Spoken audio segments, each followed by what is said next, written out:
하시네요. 오늘 주신 하나님 말씀 창세기 26장 12절부터 25절까지 말씀입니다. 창세기 26장 12절부터 25절까지 기록된 하나님 말씀을 제가 받들었습니다.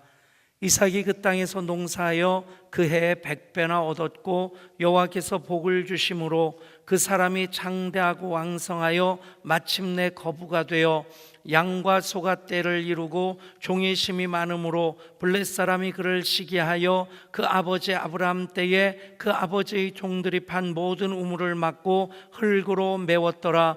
아비멜렉이 이삭에게 이르되 네가 우리보다 크게 강성한즉 우리를 떠나라.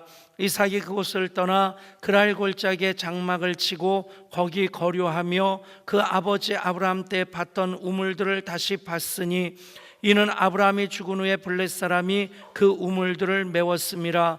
이삭이 그 우물들의 이름을 그의 아버지가 부르던 이름으로 불렀더라. 이삭의 종들이 골짜기를 파서 샘 근원을 얻었더니 그랄 목자들이 이삭의 목자와 다투어 이르되 이 물은 우리의 것이라 하매 이삭이 그 다툼으로 말미암아 그 우물 이름을 에색이라 하였으며 또 다른 우물을 봤더니 그들이 또 다툼으로 그 이름을 신나라 하였으며 이삭이 거기서 옮겨 다른 우물을 봤더니 그들이 다투지 아니하였으므로 그 이름을 르호봇이라 하여 이르되 이제는 여호와께서 우리를 위하여 넓게 하셨으니 이 땅에서 우리가 번성하리로다 하였더라. 이삭이 거기서부터 브엘세바로 올라갔더니 그 밤에 여호와께서 그에게 나타나 이르시되 나는 네 아버지 아브라함의 하나님이니 두려워하지 말라. 내 종 아브라함을 위하여 내가 너와 함께 있어 내게 복을 주어 네 자손이 번성하게 하리라 하신지라. 이삭이 그곳에 제단을 쌓고 여호와의 이름을 부르며 거기 장막을 쳤더니 이삭의 종들이 거기서도 우물을 팠더라. 아멘. 생명 공동체를 세우는 40일 캠페인 5주 차입니다. 오늘도 말씀을 공동체를 세우는 우리의 고백을 함께 읽으면서 시작하겠습니다. 같이 읽습니다. 우리는 세상으로부터 부름받은 하나님의 백성입니다. 또한 세상으로 보냄받은 그리스도의 제자입니다. 보냄받은 사명자로서 하나님을 기쁘게 찬양하는 성령 충만한 예배자가 되겠습니다. 진리를 배우고 수호하는 은혜에 빚진 훈련자가 되겠습니다. 땅끝까지 복음을 전파하는 전도자가 되겠습니다. 이웃의 아픔에 함께하는 치유자가 되겠습니다. 온 성도가 하나 되는 화해자가 되겠습니다. 사회적 책임을 다하는 소명자가 되겠습니다. 주의 나라가 이 땅에 임할 때까지 하나님을 영화롭게 하는 예양 공동체가 되겠습니다. 내가 예양교회입니다. 우리가 예양교회입니다. 아멘. 이미 예양교회인 우리들 19년 반 동안 하나님 세우시고 또 부어주시는 은혜로 여기까지 쉬지 않고 달려왔습니다.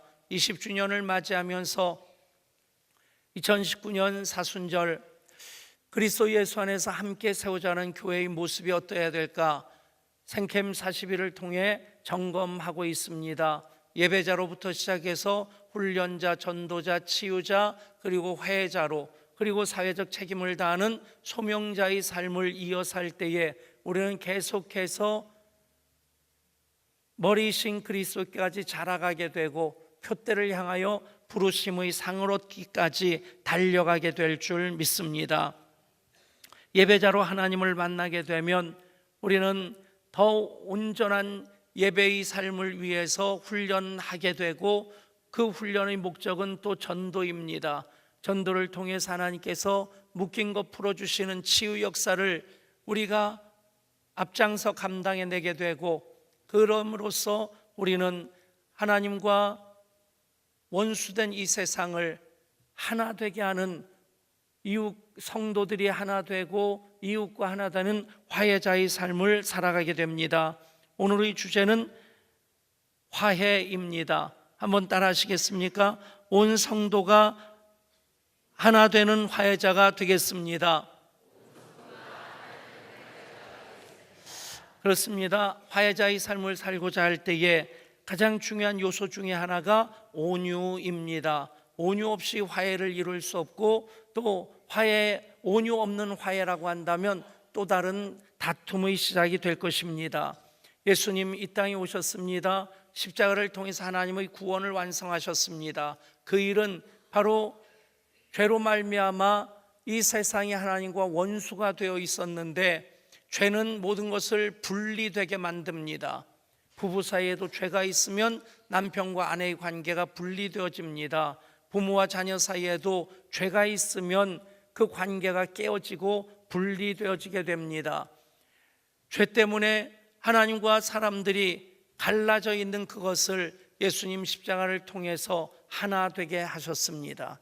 화해자로서 십자가를 통해 온 인류를 구원하시는 그 일을 이루셨고, 그리고 우리들에게 화목하게 하는 직책을 맡겨주셨습니다.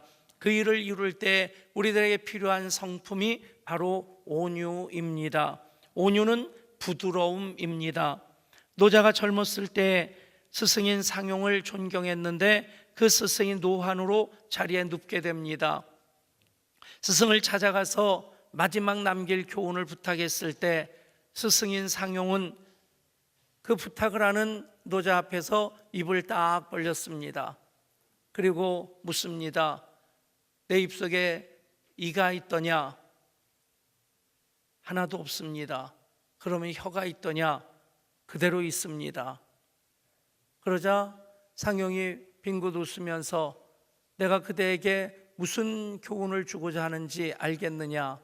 그럴 때 노자가 고개를 끄덕거리면서 이렇게 대답합니다.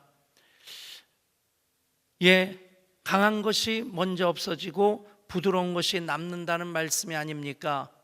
그때 그 스승은 노자에게 이렇게 말합니다. 그렇다네, 세상의 이치가 그와 같다네. 이것이 내가 자네에게 해주고 싶은 마지막 말일세. 노자 평전에 보면 노자가 스승에게 배웠던 것을 그대로 전해주고 있습니다. 부드럽고 약한 것이 굳세고 강한 것을 이긴다. 그것이 성경의 진리입니다. 어리석은 것이 지식을 이기고, 우리가 예수 그리스도의 십자가로 내가 양보하고 희생할 때 거기에서 대적하는 악한 영들을 우리가 사랑으로 이겨낼 수 있는 것입니다. 성경에도 부드러움에 대한 말씀이 많이 나옵니다. 온유라는 말이 따뜻할 온자에 부드러울 유자 아닙니까? 이 온유가 또 갈라디아서 5장에 나오는 성령의 열매 그 목록 중에 들어가 있습니다. 오직 성령의 열매는 사랑과 희락과 화평과 오래 참음과 자비와 양성과 충성과 온유와 절제라. 이 9가지 성령의 열매를 갈라디아서에 보면 성령의 열매들은이라고 말씀하지 않고 오직 성령의 열매는이라고 말씀합니다. 9가지가 있지만 그것은 단수 취급을 받고 있는 겁니다.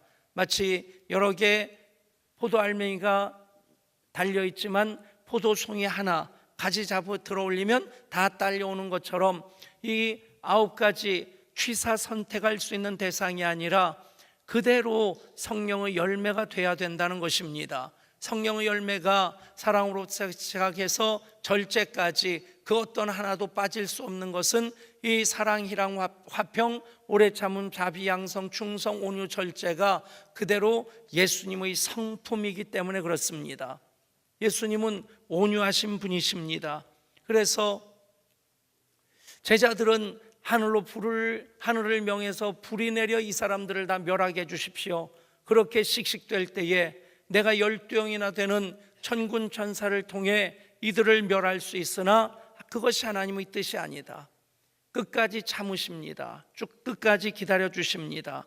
그래서 이 온유라는 말, 헬라어 성경에 담겨져 있는 그 단어는 프라우테스라는 말입니다. 이 프라우테스라는 말은 길들여졌다는 뜻을 가지고 있습니다. 고성과 속초, 인제, 강릉까지 동시다발적으로 강원도 쪽에 큰 불이 일어났는데 그 피해에 비해서 그나마 다행스러운 것은 목숨을 잃은 분이 이제 강풍에 목숨을 잃은 사람이 한 사람, 화재로 목숨을 잃은 사람 한 사람, 두 사람밖에 없다는 것이 그나마 참 다행이다. 새벽 기도 때 그렇게 기도했습니다. 하나님, 바람의 방향을 바꿔주시고 바람을 잠재워 주셔서 이 불이 더 이상 확산되지 않게 해주십시오.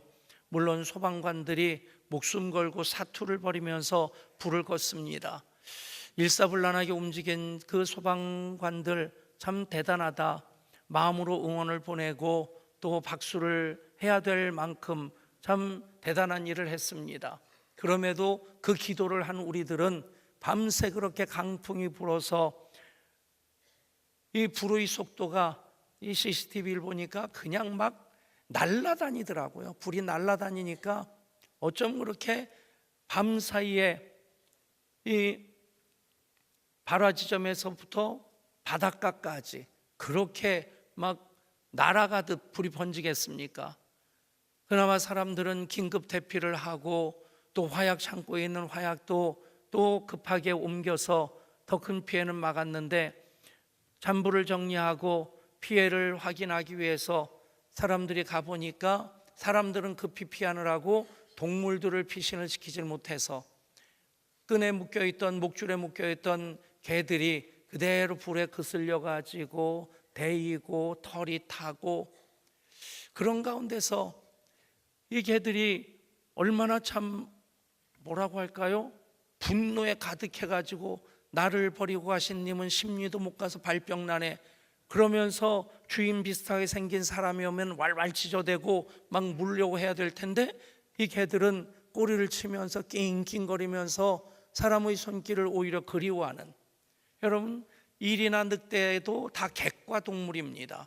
객과 동물인데 생긴 것은 비슷한데 일이나 늑대는 얼마나 사납습니까? 뭐 사람을 공격하지 않아서 그렇지 소떼를 공격하면 이리떼들이 달라붙어서 소 한 마리를 순식간에 해치워버리고 맙니다. 완전히 해체시켜버리고 맙니다.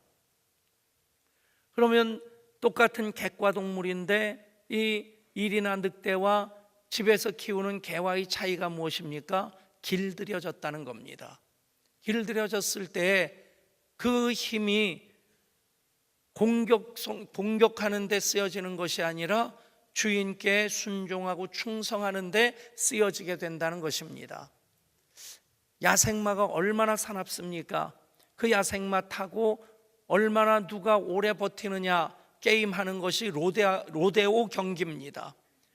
야생마 가둬놓고 그 위에 올라타자마자 문을 열어주면 내 허락 없이 등에 올라탄 그 야생마로서는 평생 처음 겪는 일 아니겠습니까? 그러니까 등에 올라탄 사람을, 거추장스러운 그 존재를 떨쳐버리려고 앞발을 들고 뒷발을 들고 막 날뛰어댑니다. 그럴 때는 콧김이 그냥 푹푹 나오는 것이 이 화면으로 보일 만큼, 여러분, 그런 야생마인데 길들여지게 되면 주인이 가자 하면 가고 서자고 하면 서고, 좌로 가자면 좌로 가고 우로 가자면 우로 가고, 여러분, 온유는 길들여졌다는 것입니다. 그럴 때 그 힘이 그냥 자기 욕심 위에 쓰여지는 것이 아니라 하나님 영광 위에 쓰여지게 되는 것입니다. 역사학자 토인비는 칼을 쓴 나라는 망하였지만 온유의 정책을 쓴 나라는 승리했다. 여러분, 칼로 정복했던 나라들 오래 가질 않습니다. 대표적인 경우가 몽골 제국이죠. 지구 역사상 가장 넓은 영토를 가졌던 그 몽골 제국인데 칼로 정복했던 그 나라가 3대를 이어가지 못하고 무너지고 맙니다. 반면에 로마가 제국으로서 그렇게 지중해 인근의 모든 나라들을 끌어안을 수 있었던 것은 칼의 힘만이 아니었습니다. 각 나라의 종교와 문화를 그대로 인정하는 포용 정책을 쓰고 헬레니즘으로 그 사람들을 개화시킬 때에 로마 제국이 400년 이상 지속되어지는, 물론 동로마 제국까지 얘기하면 1600년 그렇게 지속되어지는 장관 역사를 이뤄가게 됩니다. 그것을 역사학자로서 인류 역사를 정리하다가 칼을 쓴 나라는 망하였지만 온유의 정책을 쓴 나라는 지속되었다. 토이미 박사가 얘기하는 것입니다. 나폴레옹도 비슷한 말을 합니다.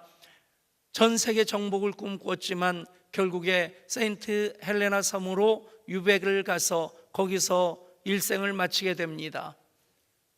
이제 죽기 전에 한 유명한 말이 있지 않습니까? 나는 칼로 온 유럽을 정복하고자 했지만 실패했고, 예수 그리스도는 십자가의 사랑으로 온 인류를 정복했다. 여러분, 예수님의 십자가는 온유하신 예수님께서 아버지 하나님의 뜻에 온전히 순종하심으로 끝까지 자기를 내어주셨던 결과로서 그 십자가를 통해 하나님의 구원이 완성되었고, 십자가 그늘 밑에 거하는 이들 십자가 신적 교환의 은혜를 받게 됩니다. 그래서 예수님 마태복음 5장 산상수훈에서 이렇게 말씀하십니다. 온유한 자는 복이 있나니 그들이 땅을 기업으로 받을 것이며. 여러분, 이 땅에서 하나님이 보장하시는 하나님의 기업된 삶을 살기 위해서 우리는 온유한 자가 돼야 합니다. 오늘 말씀 바로 이것을 교훈하고 있습니다. 온유하면 화해를 이루게 됩니다. 본문의 주인공은 아브라함의 아들인 이삭입니다. 하나님께서 이삭이 애굽으로 떠나려고 하는데 이 땅에 그냥 머물러라고 말씀하십니다. 그것이 블레셋 지경에 있는 그랄 지방입니다. 아브라함 때도 큰 흉년이 있었고 이삭 때에도 큰 흉년이 있어서 곡식이 풍성한 애굽으로 내려가려고 하는데 하나님께서는 그곳에 머물러 있으라 말씀하셨고, 이삭이 순종하고 그곳에 머물 때 하나님께서 그 해에 100배나 되는 소득을 주셨습니다. 여러분, 100배나 얻게 하신 하나님, 이삭의 하나님이십니다. 우리의 하나님이십니다. 100배나 얻게 되고 양과 소떼가 많아서 왕성하고 창대하여 거부가 되었을 때 그 땅 블레셋 사람들이 시기하게 됩니다. 시기해서 한 일이 무엇입니까? 아브라함이 팠던 그 우물들을 다 흙으로 메워버립니다. 우물이라고 하는 것, 우리나라에 있는 우물하고 요즘 우물을 보기가 쉽진 않죠. 그 중요함에 있어서는 이스라엘 땅에서의 우물과 한국에서의 우물은 이것은 비교 대상이 되질 않습니다. 거기에는 우물 하나 때문에 한 부족이 죽고 사는 게 결정이 되어집니다. 우리야 물이 흔하니까 어딜 파도 웬만한 땅 파면 물이 대부분 나온다고 하더라고요. 더더군다나 이스라엘 지형을 보면 북부 갈릴리 지역 또는 무기또 지역 그리고 아래 여리고 지역을 제외하고는 대부분 산지입니다. 차를 타고 가다 보면 석양에 이 산들이 빨간색입니다. 풀 한 폭이 없는 나무 한 그루 없는 그런 산들. 그나마 다행스럽다면 그것이 석회암이기 때문에 사람들이 굴을 파고 들어갈 수도 있고, 물을 얻기 위해서 그 땅을 판다고 하면 50m 파는 것은 유도 아닌, 그렇게 깊이 파야지 물을 얻을 수 있는 척박한 땅입니다. 그런 곳에서의 우물, 이삭과 그 식솔들만 마셨겠습니까? 그 지역에 사는 블레셋 사람들도 같이 그것을 마시고 그 생명을 이어갔는데, 얼마나 시기심이 강했으면 그 우물들을 흙으로 메워버렸겠습니까?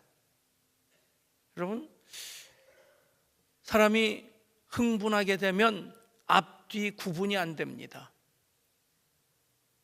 눈에 뵈는 게 없습니다. 그래서 한국 사람들이 잘 쓰는 말 있지 않습니까? 화나면 멱살 잡고 너 죽고 나 죽자. 왜 싸웁니까? 너는 죽더라도 나는 살려고 싸우는 건데. 근데 너 죽고 나 죽자. 아예 그렇게 덤벼듭니다. 근데 싸움이 없어야 되고 싸움을 일으키지 않을 수 있는 그 중요한 요소가 무엇이냐? 온유라고 하는 겁니다. 그러니까 지금 재산의 손실만을 입은 것이 아니라 생존의 문제가 생긴 겁니다.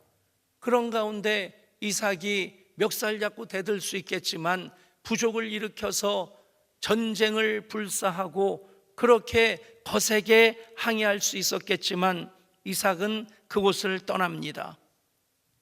여러분, 우리에게 참 익숙한 표현들이 무엇입니까? 다윈의 진화론 이후로 생존, 경쟁, 약육, 강식, 적자, 생존, 이런 말들이 사람들 뇌리에 이미 다 들어가 있고, 그래서 내가 살기 위해서는 그렇게 싸워서 살아남아야 된다.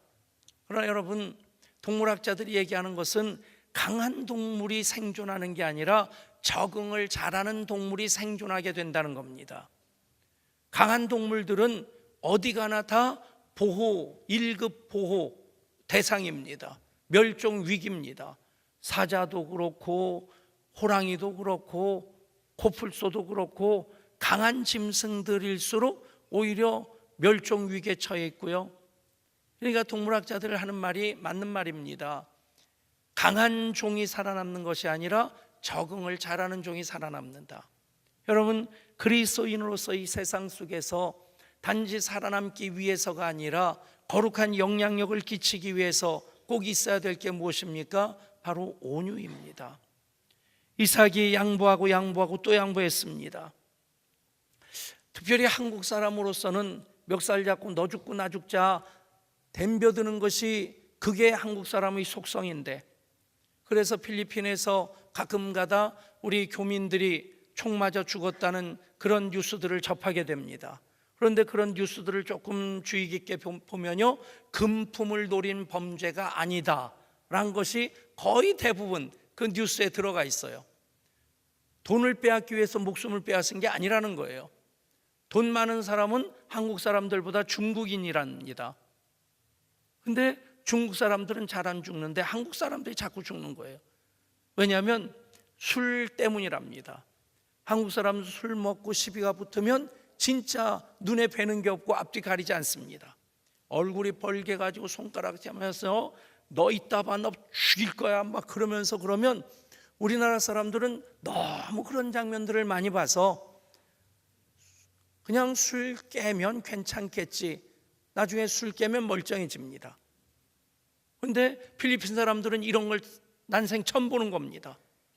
저 사람이 진짜 나 죽일 것 같거든요. 필리핀은 총기가 꽤 많습니다. 그러니까 저 사람이 나 죽이기 전에 내가 저 사람 죽여야 되겠다. 그래가지고 오토바이 타고 와서 쏘고는 그냥 도망가 버리는 겁니다. 여러분, 싸워서 생존하는 것은 사실 피차 멸망하는 지름길입니다. 싸우지 않고 화해할 때 함께 살 수 있게 되는데, 이삭이 그런 본을 보여주고 있고, 그런 본을 보여주는 이삭을 성경에서 구약의 예수님의 예표로서 그렇게 이해를 하고 있습니다. 구약에서 가장 예수님 닮은 사람 누구냐? 아브라함도 아니고 요셉도 아니고 가장 예수님 닮은 사람이 이삭이라고 하는 것입니다. 여러분, 예수님이 순종하셔서 그렇게 이 땅에 오셨을 때 여전히 하나님의 아들이셨습니다. 권세가 있는 분이십니다. 그러나 끝까지 온유함으로 모든 죄인들을 품어주셔서 십자가에서 마지막 남은 한 방울 물과 피를 다 쏟아주셨습니다. 블레셋 사람들이 와서 아브라함이 팠던 우물들을 다 메워버렸습니다. 종들은, 그 이삭은 종들과 함께 그곳을 떠나서 다른 곳에서 또 우물을 팠는데, 그런데 그들이 와서 또 그 우물을 빼앗았습니다. 이제는 정말 한판 붙어야 될 쯤인데, 그런데 이삭은 그 우물을 에색이라고 부르고는 그 길을 떠납니다. 다툼이란 뜻입니다. 그 다음에 또 다른 곳에서 우물을 팠는데 그 우물을 빼앗으려 또 블레셋 사람들이 쳐들어오는 겁니다. 아브라함의 우물을 메고 오지 않았으면 이 우물을 빼앗지 않아도 됐을 텐데 우물은 다 망가졌고, 그러니까 자기들이 파기는 너무 힘겹고 고생스러우니까 이삭이 판 우물을 빼앗고 또 빼앗는 겁니다. 두 번째 우물을 빼앗겼을 때 그 우물의 이름을 신나라고 합니다. 대적이라는 뜻이죠. 대적의 우물, 다툼의 우물, 그런 이름을 붙이고는 그냥 넘겨주는 겁니다. 그리고는 가서 또 우물을 팠을 때 이제는 블레 사람들도 양심이 있어서 그런지 그것을 시비 걸지 않습니다. 그때 붙인 이름이 르호봇입니다. 하나님께서 넓게 해주셨다. 여러분, 우리가 그리스도인으로서 하나님의 자녀로서 살아갈 때에 내 힘과 내 재주 가지고 살려고 아글바글하면 하나님이 개입하실 여지가 없으십니다. 내가 볼 때에 이것은 세상 사는데 맞지 않는 방법 같지만 성령의 감동으로 그 말씀을 내가 하나님의 말씀으로 받고 그 말씀 앞에 아멘으로 결단했다면 그 말씀을 지켜나가고자 하면서 하나님의 뜻을 기다릴 때 하나님이 개입하실 여지가 생깁니다. 여러분, 내가 애쓰는 것보다 하나님께서 도와주시는 것이 훨씬 더 풍성하고 좋은 결과로 이어집니다. 아멘. 여러분, 이삭을 통해 우리는 이삭을 바라보면서 손가락질하면서 참 바보 같다, 쪼다 같다. 쪼다라는 말이 원래는 옛날 어떤 임금의 아들, 왕자였답니다. 그런데 하도 성품이 좋아서 원래는 쪼다가 아니라 조다였답니다.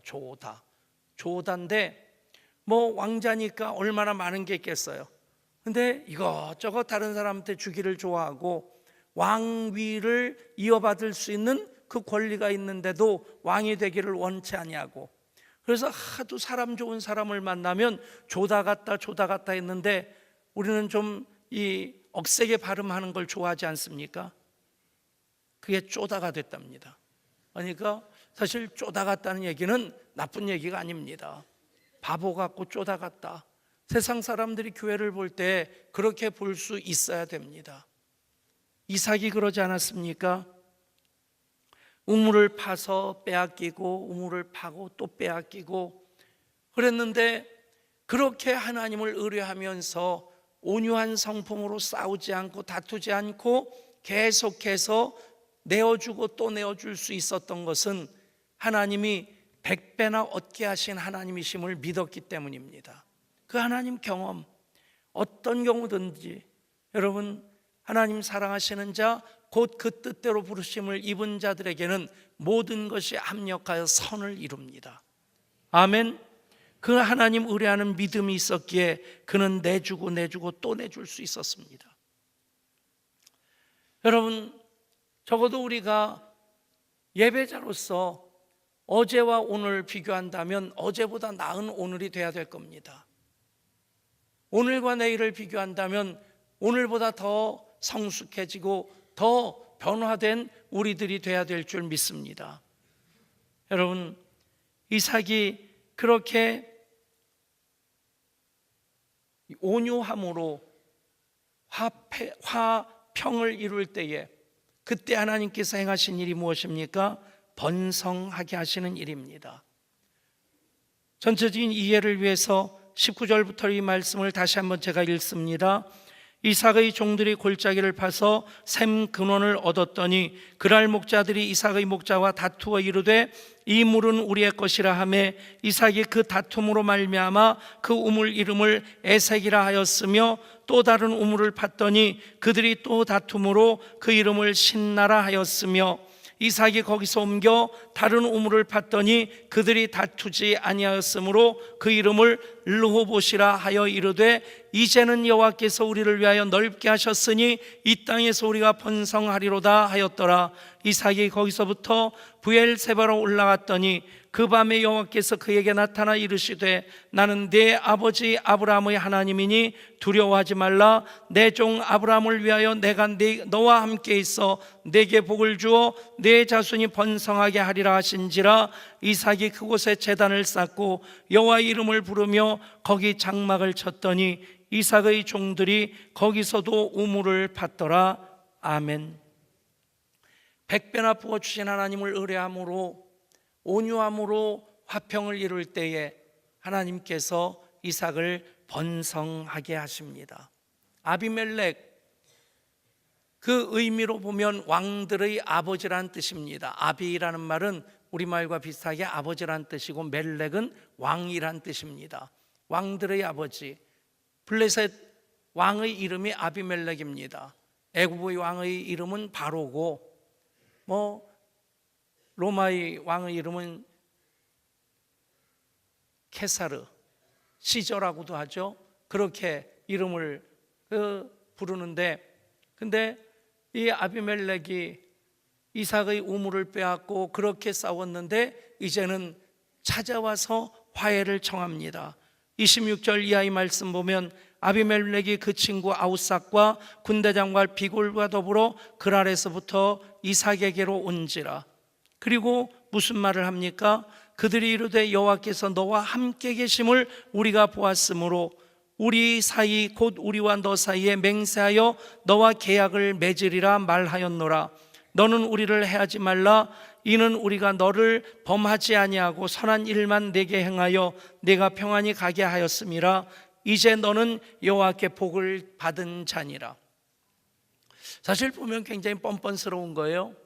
우물을 빼앗고 메우고 그러고도 우리가 너희를 평안히 가게 해줬다. 여러분 평안히 가게 해줬습니까? 못된 짓 해놓고. 그런데 중요한 것은 그들이 먼저 찾아와서 화해를 청한다는 것입니다. 여러분, 교회는 우물을 파는 교회가 돼야 됩니다. 그래서인지 선교지에 가서 우물을 참 많이 파줍니다. 우물을 파는 것, 그 우물의 고인물 그냥 우리만 범하시는 것 아니고 그 우물이 넘쳐 흘러 지역사회로 선교지로 이 나라 구석구석까지 흘러가도록 하는 것이 교회의 사명인 줄 믿습니다. 우물을 파는 교회, 우물을 파는 사람들이 될 수 있기를 축복합니다. 제가 어렸을 때 유치원 다닐 때 외삼촌이 목회하시던 대전 동부교회라는 그곳에서 이제 어머니가 사택에서 외삼촌 그 생활을 돌봐드리면서 우리 식구와 같이 살았습니다. 그래서 어려운 일도 있고 나름대로 많은 추억들도 있었는데 그 교회가 이렇게 동산 위에 있었습니다. 그리고 물건을 사러 내려가려면 여러 계단을 내려와서 이제 산 아래 동네로 갔어야 되는데, 그런데 그 위에 우물을 봤는데 물을 자비하는 분이 어렸을 때도 그 장면이 너무 생생했어요. 삽 하나에다가 노끈으로 이렇게 손잡이를 묶어서 그것을 들고 여기 가서도 이러고 있고 여기 가서도 이러고 있고, 그런데 어디 가면 삽이 왔다 갔다 하는 겁니다. 어느 곳에 가면 더 옆으로 왔다 갔다 해요. 근데 여길 팔까요? 그러면 아니래요. 그래서 여기저기 한참 삽을 갖고 다니더니 한쪽에 가더니 삽을 들고 있는데 이게 좌우로 좌우 또 앞뒤로 움직이더니 한순간에 빙빙빙빙빙 도는 거예요. 점점점 크게 돕니다. 그러니까 여기를 파라고, 여기 물이 모이는 곳이라고. 그래서 거기를 파기 시작했어요. 깊이 파야 된다고 해가지고 녹강이라고 하는 토관을 50개를 그 산 위까지 그것을 날라왔는데 날라오는 도중에 한 개가 깨졌어요. 그리고 49개를 묻었는데 묻고 나니까 파면서 한참을 파고 들어갔는데 큰 돌이 나오는 거예요. 그때까지 파는 것도 깊이 파 들어갔는데, 그런데 돌이 나오니까 이건 아니라고 하니까 그 물길을 찾아준 분이 그 바위를 뚫으라고 곡괭이질하고 해가지고 그 바위를 뚫었는데 거기서부터 물이 솟기 시작하는데 이 토관 49개를 묻었는데 7개까지 물이 찼습니다. 그러니까 그 물은 마르질 않아요. 가뭄이 들면 산 아래 동네 우물들은 다 말라버리는데 산 위에 있는 이 교회 우물은 마르질 않습니다. 그래서 가뭄이 들면 그 산 아래 동네에서 물찌개지고 교회로 다 올라와서 물기로 내려갑니다. 우리 교회도 덕곡의 꼭대기에 있습니다. 여기서 생수의 강이 그 배에서 넘쳐 흐르리라. 아멘. 여러분, 야곱이 한 일이 우물 파는 것밖에 없는 것 같은데 그 일을 온유함으로 할 때 하나님께서 야곱을 복 주셨습니다. 우소부화에 나오는 해와 바람의 이야기 잘 아실 겁니다. 해와 바람이 누가 서로 세냐? 내기를 하는데 지나가는 나그네 겉옷을 벗기는 것으로 내기를 합니다. 바람이 거세게 휘몰아치니까 이 나그네가 갑자기 옷깃을 여미면서 옷을 더 부여잡습니다. 그 옷을 벗기려고 더 세게 불어대니까 아예 꽉 붙잡고는 옷이 날아가지 않게 웅크립니다. 암만 했어도 나그네의 옷을 벗기질 못하고 그 다음에 해가 빙긋 웃으면서 햇빛을 쨍쨍 쏘이기 시작하니까 날씨가 왜 이래? 그러면서 손부채질을 하다가 어느 순간 벗으라고 하지도 않았는데, 벗기려고 하지도 않았는데 겉옷을 벗더란 얘기죠. 여러분, 부드러움이 강한 것을 이깁니다. 보면 세상 살면서 예수 믿는 것 참 쉽지 않다는 생각합니다. 억울하면 억울한 대로 맞붙어 싸우고 싶은 마음이 우리 속에 있는데, 그런데 예수님이 끝까지 참으셨고 그리고 또 온유함으로 십자가를 통해서 인류를 구원하셨기에 우리도 내 몫에 태인 십자가를 지고 주님을 따라야 합니다. 여러분, 그러면 하나님이 개입하십니다. 그러면 하나님이 일하십니다. 그러면 하나님께서 번성하게 하십니다. 잠언 16장 7절 말씀입니다. 사람의 행위가 여호와를 기쁘시게 하면 그 사람의 원수라도 그와 더불어 화목하게 하시느니라. 온유함으로 화평을 이루는, 화목하게 하는 직책을 감당하는 예향의 모든 가족들 되시기를 온유하신 우리 주님 예수 그리스도 이름으로 축복합니다. 하나님, 20주년 맞이하는 우리 교회 생명공동체 40일 캠페인을 통해서 6가지 주제를 점검하고 있습니다. 예배와 훈련과 전도와 치유와 화해까지, 이 모든 것들을 세상을 향한 소명으로 붙잡고 나아가는 소명자들 되게 하여 주옵소서. 내 감정 내려놓고 세상 방법 포기할 때에 하나님께서 개입하셔서 이삭에게 100배나 얻게 하신 것처럼, 번성하게 하신 것처럼 하나님의 하나님 되게 하심을 나타내 보여주실 줄 믿습니다. 그 일이 우리 교회 가운데 있게 하시고 우리 교회 통하여 블레싱 양주의 꿈으로 이 땅 가운데 이루어지게 하여 주시옵소서. 우리 주 예수 그리스도 이름으로 간절히 기도드리옵나이다. 아멘. 우리 봉헌송 천정기 집사님 찬양할 때에